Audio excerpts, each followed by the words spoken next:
그러면요, 그 집안의 3대가 다 쫓아나와. 아버지, 어머니, 어떤 놈이요? 그 외아들이거든요. 아버지, 어머니, 누나들 5이 다 나오는 거야. 어떤 놈이 때렸어 그러는 거야. 그러니까 이 조그마한 놈을 누구도 못 건드는 거야. 건들면 징징 어그루 하고 집에 들어가면 난리 나는 거야. 어떤 놈이요? 그러고 다 나오니까.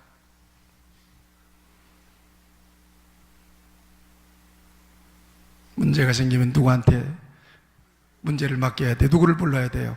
하나님 불러야 돼요. 여러분 보세요. 20절 같이 보겠습니다. 20절 읽겠습니다. 20절입니다. 시작.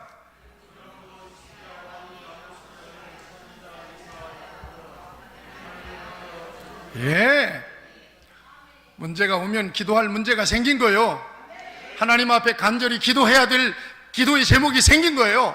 하나님 앞에 간절히 기도하면 그 문제 때문에 기도할 때 그 문제를 해결하실 뿐만 아니라 하나님께 대한 믿음을 키워주십니다. 그리고 다른 곳에서 희한하게 놀라운 크고 비밀한 축복의 문을 여시는 거예요. 이게 기도의 능력이요. 아버지 찾으면 게임은 끝나는 거예요. 거기서. 결론입니다. 22절 23절 오늘 말씀의 결론입니다. 다 같이 한번 읽겠습니다. 22절 23절입니다. 시작. 이와 같이 여호와께서 히스기야와 예루살렘 주민을 아수르 왕 사네립의 손과 모든 적국의 손에서 구원하여 내사 사면으로 보호하심에 여러 사람이 예물을 가지고 예루살렘에 와서 여호와께 드리고 또 보물을 유다 왕 히스기야에게 드린지라. 이후부터 히스기야가 모든 나라의 눈에 존귀하게 되었더라. 누구도 히스기야를 못 건드렸다는 얘기입니다. 이 험한 세상에서 하나님은 저와 여러분들을, 여러분들의 가정과 하나님의 교회와 여러분들의 생업과 기업과 모든 사업과 경영을 사면으로 지키시고 보호해 주시기를 축복합니다. 같이 기도하시죠. 가슴에 손을 얹어 보세요. 우리의 인생은 우연히 흘러가지 않아요. 운명에 맡겨 사는 것은 무지한 인생이에요. 여러분들의 중심에는 하나님의 자리가 있는지를 점검하세요. 하나님만 의지합니까? 그 어떤 의지의 대상이 또 있습니까? 그렇게 고백하세요. 주여, 나는 하나님만 의지합니다. 내 안에 주님이 계십니다.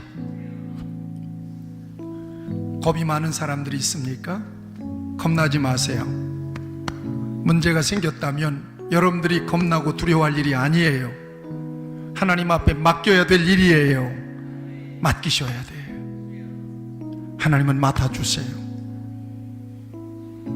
문제보다 하나님을 더 크게 봐야 합니다. 하나님께 기도하는 사람, 하나님은 기도하는 자의 편에 계세요. 부담이 오면 반드시 기도해야 합니다. 그럴 때 놀랍게 하나님은 도와주시고 승리의 역사를 주십니다. 그 누구보다도 나는 하나님의 도우심이 절실히 필요합니다. 하나님이 사방으로 나를 도와주셔야 합니다. 절실한 마음 가지고 이 말씀 의지해서 잠시 기도하시기 바랍니다. 기도하십시다. 하나님 사방으로 나를 도와주십시오. 하나님의 귀한 말씀대로 하나님 내 마음 내 중심에는 하나님만 있습니다. 하나님만 의지합니다. 하나님 아버지여 그 어떤 두려운 일도 하나님 두려워하지 아니하고 하나님 앞에 맡겨드립니다. 아버지 하나님이여 참으로 우리 하나님 앞에 내 중심을 드립니다. 하나님 아버지여 하나님 앞에 간구하며 참으로 아버지 하나님이 하나님께서 도우시는 은혜로 말미암아 아버지 하나님 붙드시고 하나님이 역사해 주심으로 사방으로 보호하심으로 넉넉하게 승리할 수 있도록 이끌어 주심을 믿습니다. 하나님 오늘까지도 주께서 인도하셨고 앞으로 우리의 남은 삶도 하나님이 맡아주심을 믿습니다. 성령의 능력으로 우리를 지켜주시고 하나님을 향한 우리의 믿음이 더욱더 충만해지도록 역사하여 주옵소서.